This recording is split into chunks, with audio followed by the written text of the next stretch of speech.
Modul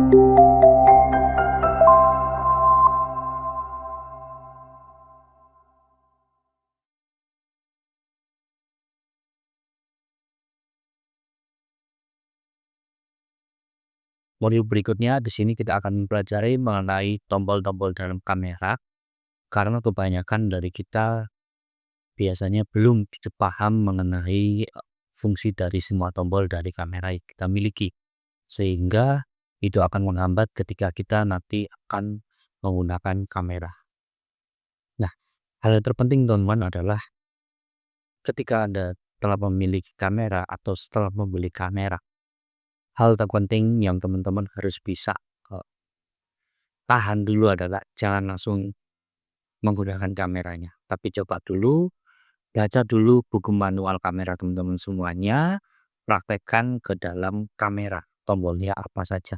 Karena setiap kamera memiliki lokasi dan juga eh, tombolnya bermacam-macam dan pasti berbeda, tergantung mereknya masing-masing. Tapi secara garis besar di sini saya akan coba paparkan fungsi-fungsi tombol yang pasti akan selalu ada di kamera. Yang pertama adalah tombol on off, itu adalah tombol terpenting di mana kita bisa menyalakan maupun mematikan kamera.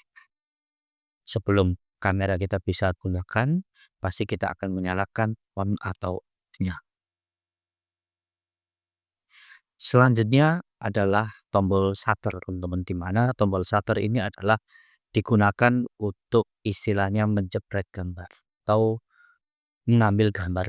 Nah, perlu diperhatikan tombol shutter memiliki dua klik ya. Pertama setengah klik, kemudian satu klik penuh. Setengah klik fungsinya adalah untuk mengambil gambar secara autofokus, mencari fokus lensa. Klik berikutnya baru kamera mengambil gambar. Jadi hati-hati, harus diperhatikan. Setengah klik dulu ambil fokus, baru klik semuanya untuk ngambil fotonya. Oke, karena kebanyakan mungkin kalau memang belum tahu, setengah klik dirasa sudah ngambil foto, ketika sampai rumah dilihat file-nya tidak ada. Jadi harus hati-hati. Selanjutnya adalah tombol mengenai pengaturan segitiga exposure, teman-teman, yang artinya dari beberapa kamera pasti akan beda. Kebetulan untuk di kamera saya ini tombolnya enak dan lokasinya ada di luar, sehingga kita bisa memanfaatkan tombol-tombol ini untuk pengaturan segitiga exposure dengan sangat cepat. Yang pertama, speed, itu nanti tombolnya berada di sebelah kanan, teman-teman. Jadi nanti tinggal diatur saja, ada angkanya juga, kita tinggal pilih mau yang angka berapa. ISO juga kita bisa di dial sebelah kiri, kita bisa pilih di situ mau pilih dialnya mana. Dan diafragma enaknya adalah dia berada di lensa, jadi sehingga kita sangat mudah untuk mengatur diafragma yang mau menggunakan diafragma berapa. Selanjutnya nggak kalah penting adalah soal dial mode. Nah, ini kebanyakan orang-orang mungkin menghiraukan ya dial mode ini, karena menurut mereka yang terpenting adalah selalu menggunakan kamera dengan mode manual. Sebenarnya pandangan tersebut masih agak ada kekeliruan menurut saya, karena sebenarnya dial mode ini diciptakan untuk membantu teman-teman semuanya membuat foto menggunakan kamera dengan sangat fun, mudah, dan juga terbantukan, teman-teman. Dial mode ini adalah bantuan di mana kita bisa menentukan prioritas kita saat akan memotret. Dan basic dari dial mode ini adalah pengembangan dari segitiga exposure itu tadi, di mana ketika kita menggunakan dial mode kita tinggal memilih prioritas mana yang akan kita gunakan.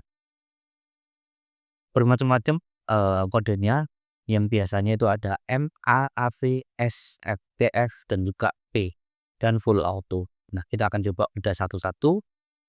Manual M, manual mode, di mana segitiga exposure akan diatur secara manual semuanya.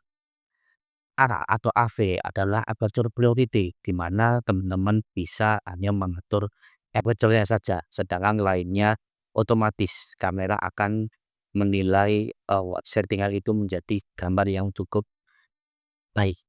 Nah, biasanya kita nyebutnya dengan semi otomatis. Sama halnya dengan di sini S atau TV adalah shutter priority, di mana kita hanya bisa merubah shutter speed kita. Sama halnya dengan A atau AV tadi, dan juga terakhir P, program, yaitu kamera bisa mengatur shutter speed dan juga aperture. Jadi ISO-nya dia akan auto. Nah, cukup mudah dan terbantukan kan teman-teman. Yang terakhir adalah pastinya adalah mode auto gitu. Nah, dengan teman-teman geser ke mode auto, sekali jepret sama seperti smartphone teman-teman sudah bisa memotret. Tapi perlu diperhatikan, balik lagi ke kita sebagai fotografer, cari prioritas kita akan memotret apa. Misal kita ingin memotret sport dengan kecepatan tinggi, pakai shutter priority. Kalau kita ingin memotret dengan fashion atau model dengan background belakang yang bokeh, aperture priority bagus. Atau kita ingin memotret dengan lebih advance, manual mode sangat menjanjikan di sini. Dan teman-teman terakhir, tombol yang pasti ada dan mungkin teman-teman sedikit kebingungan. Yang pertama adalah tombol menu. Di sini adalah menu advance dari kamera teman-teman, di mana di dalamnya banyak pengaturan-pengaturan yang lebih lanjut. Nanti mungkin next di khusus advance berikutnya akan kita bahas lebih dalam lagi. Selanjutnya ada tombol media. Biasanya simbolnya adalah tombol play button. Nah, tombol ini digunakan untuk mereview hasil-hasil foto yang sudah kita ambil tadi. Dan yang terakhir ada tombol bentuknya trash bin atau tong sampah, digunakan untuk tombol menghapus foto-foto yang menurut kita kurang baik. Berikut teman-teman beberapa tombol-tombol penting yang wajib teman-teman pahami di sini, dan selanjutnya next kita akan mempelajari lebih dalam lagi soal fasilitas-fasilitas yang ada di dalam kamera. Semoga mudah dipahami dan sampai berjumpa di video selanjutnya. Terima kasih.